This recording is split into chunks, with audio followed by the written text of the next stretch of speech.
Okay. First question goes to Brian Hedger of the Columbus Dispatch. Go ahead, Hedge. Hey, Mikko. Welcome to Columbus, first of all. And Thank you. Yeah. How long have you known Jarmo, I guess? And how did this whole thing, come together? And did it come together quick?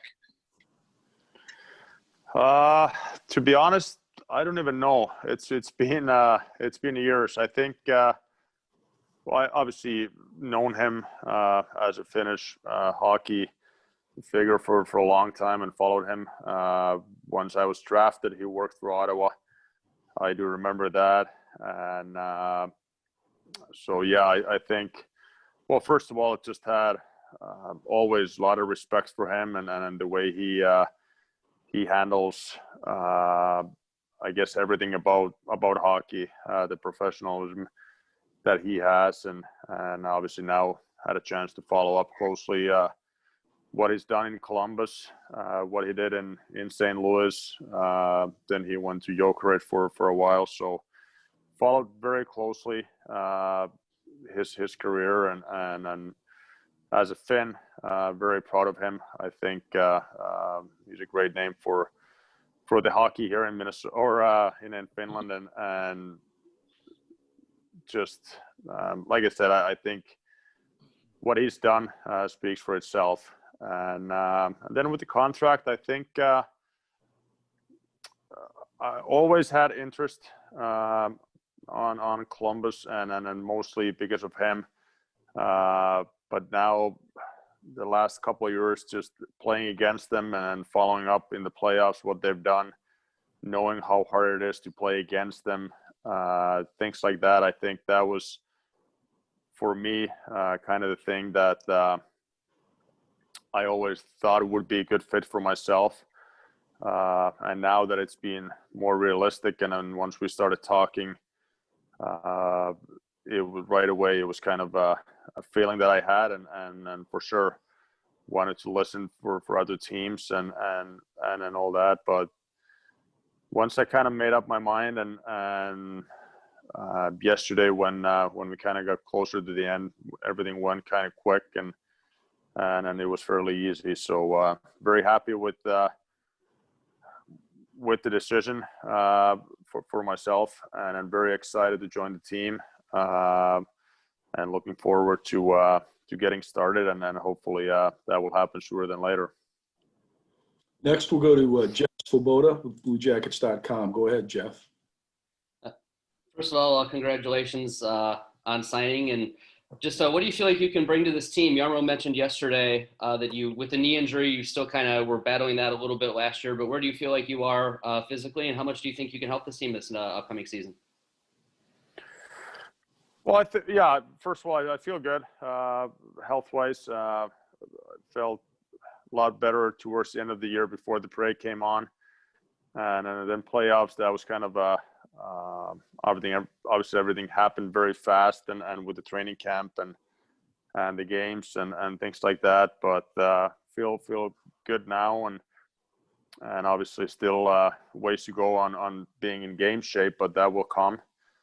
And I think we'll see once we get closer to the season. I think it'll be good to get a chance to talk about with the coaching staff what are their expectations and how they see me fitting with the team and all that. But I think obviously it's been a lot of years in the league, so hopefully the experience that I have from my years with the Minnesota kind of I know it's still a fairly young team, so I think always if you're a veteran guy, it's your responsibility to help the young guys through the ups and downs throughout the year.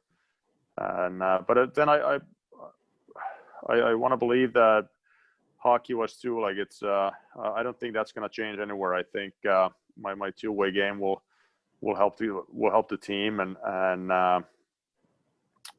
it will be very excited to play with the players on the team. If you look at the roster, you look at the defense or you look at forwards, it's a good balance of players, and so we'll see once we get started. Once we get the chance to be on a line, whoever it might be, and things like that. But I think overall, just the experience, but also I think the excitement for myself to be in a new environment and then playing with new players. Very excited about that as well. Next, we'll go to Tom Galiti from NHL.com. Go ahead, Tom. Hi, Mikko. Henrik Luck was just talking the other day about he kind of went through something similar where, he was with the team for a long time and then he was let go and he had some time to kind of get used to playing for another team. What was that process like for you? Just kind of deciding, envisioning yourself playing for a team other than Minnesota, and what's kind of driving you to still want to play in the NHL at this point?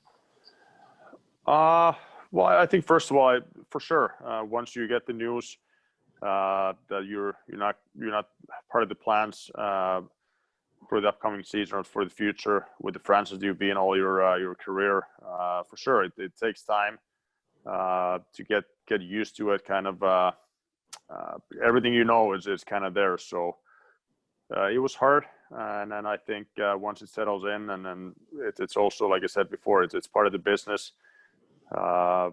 Pretty much every player has to go through that at some point of their career and things like that. So, but I think also the challenge, and I said that before as well. I think having a new challenge, I think it's fresh.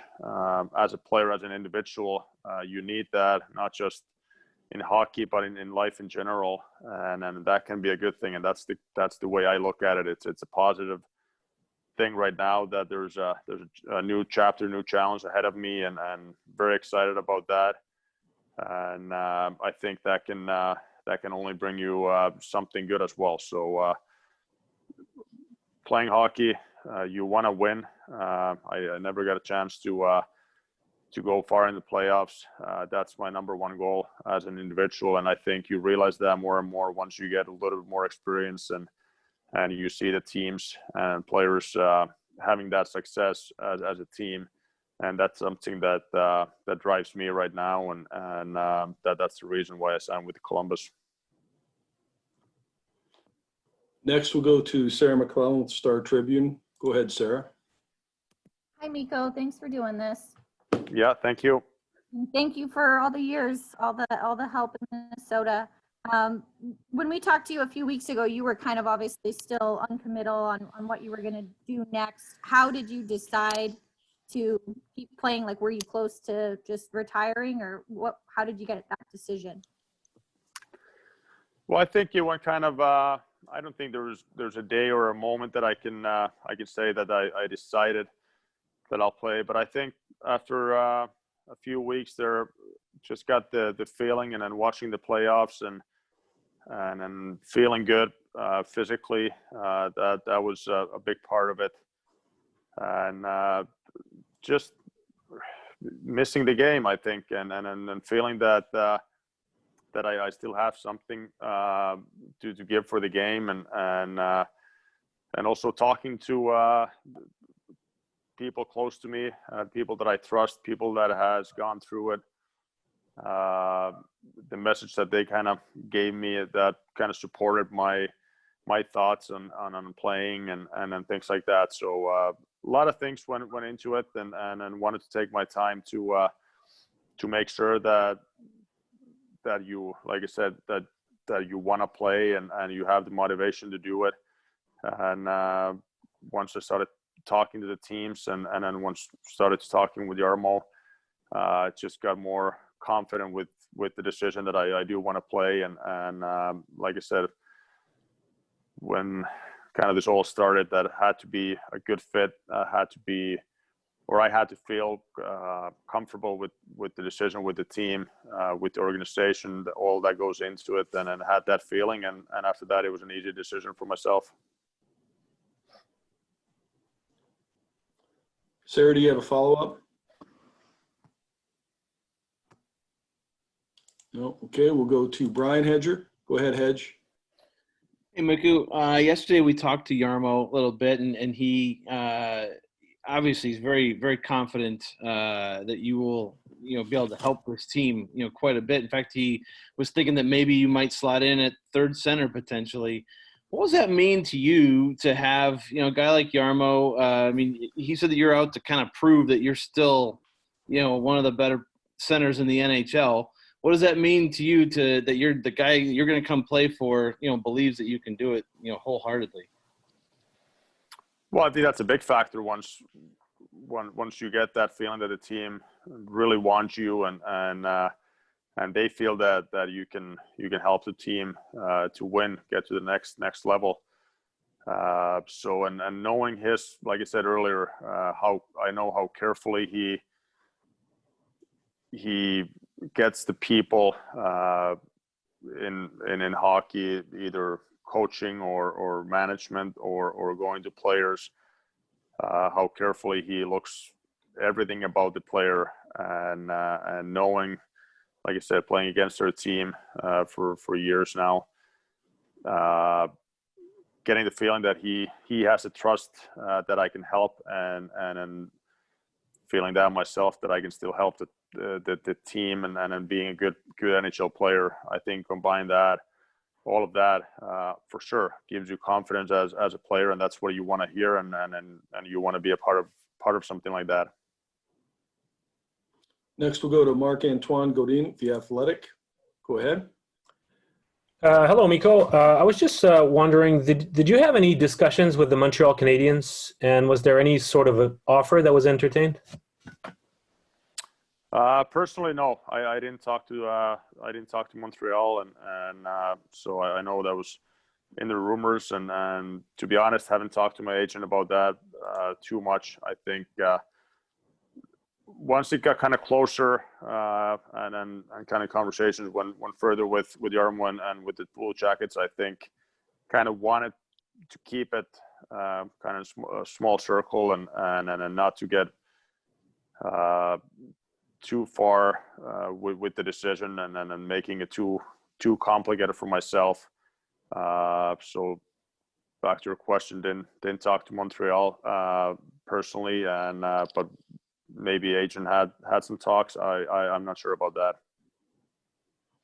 Next, we'll go to Clay Hall with ABC6, Fox 28. Go ahead, Clay. Hey, Mikko. I'm a local sportscaster here. Welcome to town. Can you talk about? Thank you. You bet. Have the Blue Jackets raised their profile given 4 straight trips to the playoffs? Do they have more respect than they used to have? And what do you attribute that to? Is it style of play? Is it torts? From the outside looking in, give me your take on that. 100%. I think if you would ask any player, and that's one of the angles that I looked at the teams that was kind of on the list, and then the teams that I was talking to. I think as a player, you want to join the team that it is hard to play against, and I believe that, and they proved that over the last couple of years. I think it's obvious they've been to the playoffs now for 4 straight years. They played Tampa both times, and then really, if you look at the games and look at the series, not just the year before, but also this year, like it was very tight and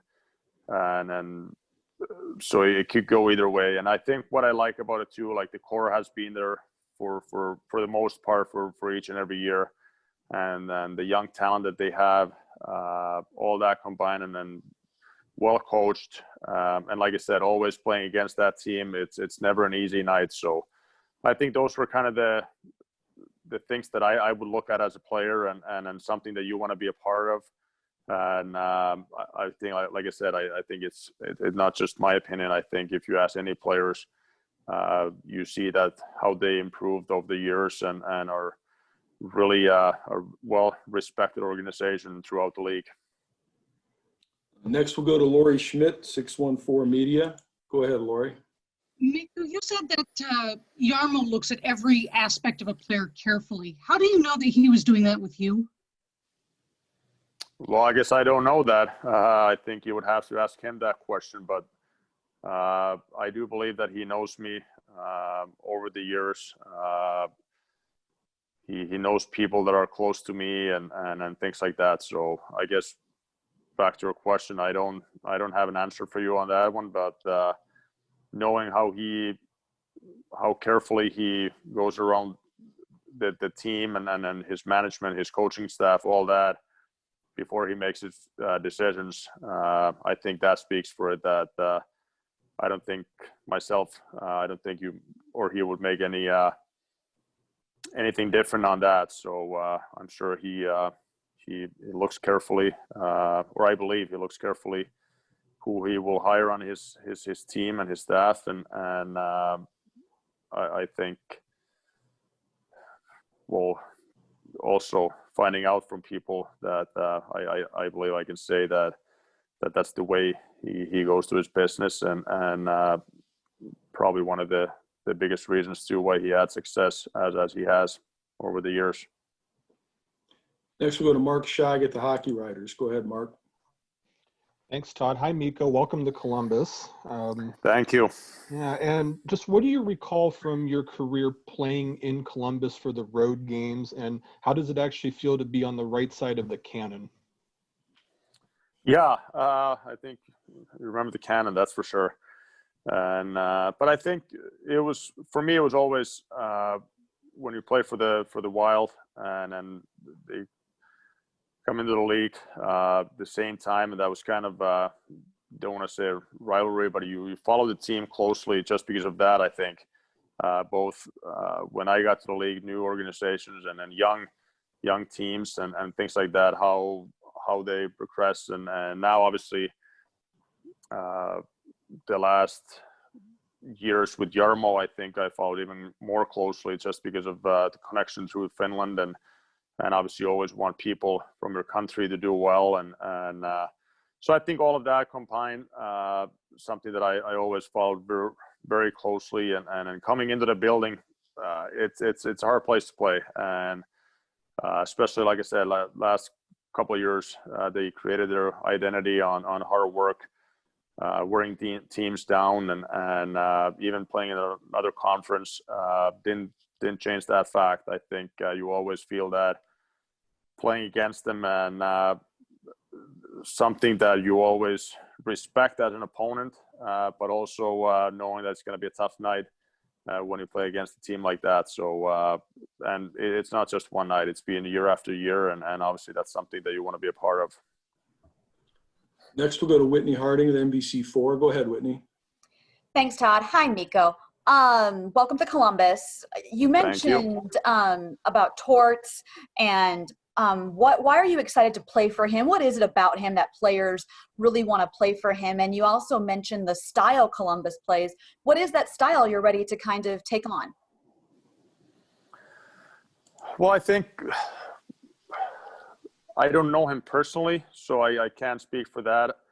But again, talking to people that has played for him, that knows myself and the hockey that I want to play, to kind of, or the way of business I like to go day in, day out, trusting on their opinion that I would like to play for him, and I would like his style of not just hockey, but everything that goes into it on a daily basis.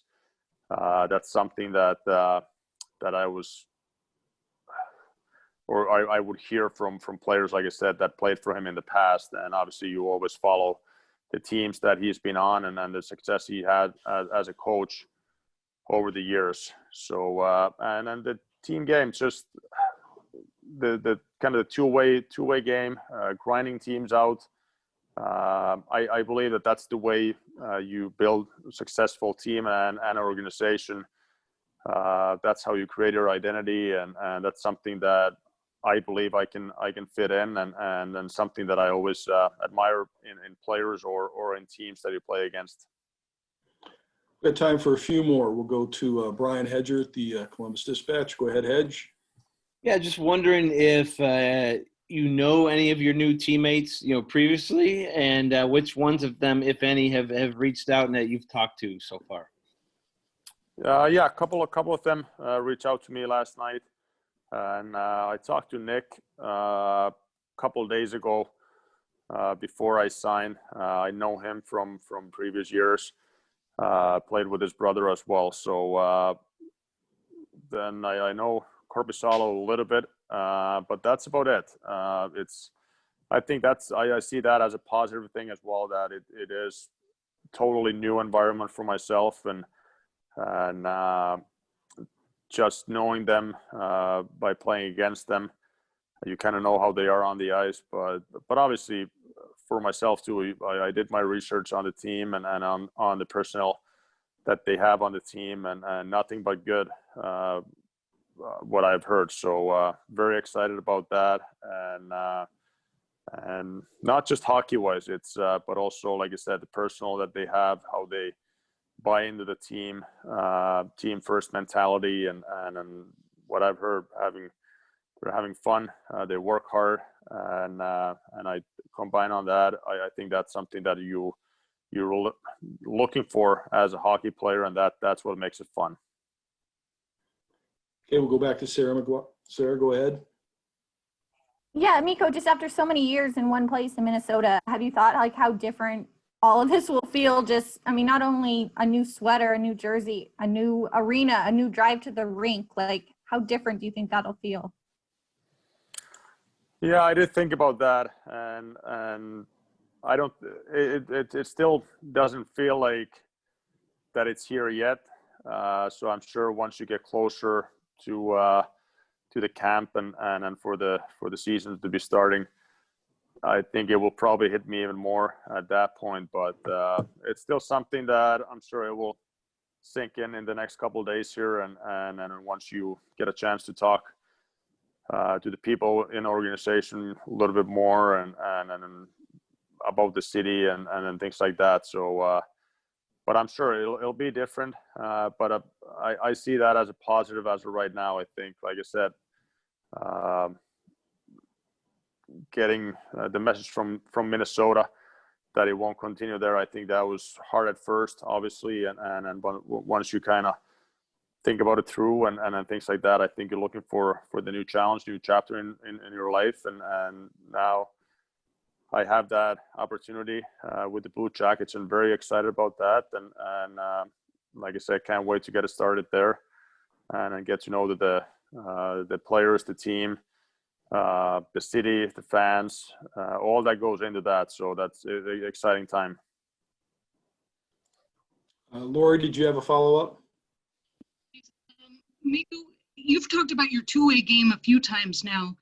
It seems to me that it's the defensive aspect of your game that gets a lot of attention. So could you talk about what you believe you contribute offensively to a club? Yes, I do believe that. I don't think I would be sitting here if I didn't. I think it's something that I think the mentality, I guess it's defense first, but you have to be smart. You have to be good offensively as well to be successful. So I don't see any reason why not. At the same time, you have to be realistic that you're not 20, 25-year-old kid anymore either. So I think you have to be smart with it, and then you have to be able to adapt to the game, how the game's changing, and things like that. But I also think that the personnel, the players in the lineup can help me with that, and then hopefully I can help them to be a better team, and hopefully they can give me that extra excitement again, and like I said, the new environment, all that, I believe that can help me being good, not just defensively but also offensively. Last one, we'll finish up with Brian Hedger. Go ahead, Hedge. Yeah, just wondering really quick. I think the knee injury was about 2 years ago. I'm not sure exactly, but was that how frustrating, I guess, was that one? Was that a tough one to come back from? In your mid 30s at that point, to try and kind of work your way back from that one? Of course. I mean, every injury is frustrating, but I think at that point, for me, I looked at that as a challenge. more than anything. And is there frustrating days or times during the rehab and getting back on the ice, feeling comfortable again? Of course there is, and that's part of the challenge. But I think that drives you as an athlete, as a person. I think you always learn from things like that. And so yeah, it's I think that made me stronger, not just as a player, but also as a person. And I think you have to look at it the way, like how you want to handle things like that, and then move on. So it was tough. It was very frustrating, things like that. But at the end, it's part of the game, and then injuries happen, and it's a matter of how you respond and how you go forward, and that's the mentality that I try to have, and like I said, it was a learning experience for myself, and glad that that's behind me, and now we can be healthy again. And again, once you go through something like that, you truly appreciate it even more, being healthy and being able to play the game without a pain and things like that. So I guess at the end, it is part of the business that we're in, and those things happen. Great. Well, thanks everyone for joining us. Mikko, thanks for spending some time with the folks today. We appreciate it. Look forward to seeing you here soon. Sounds good. Thank you, guys.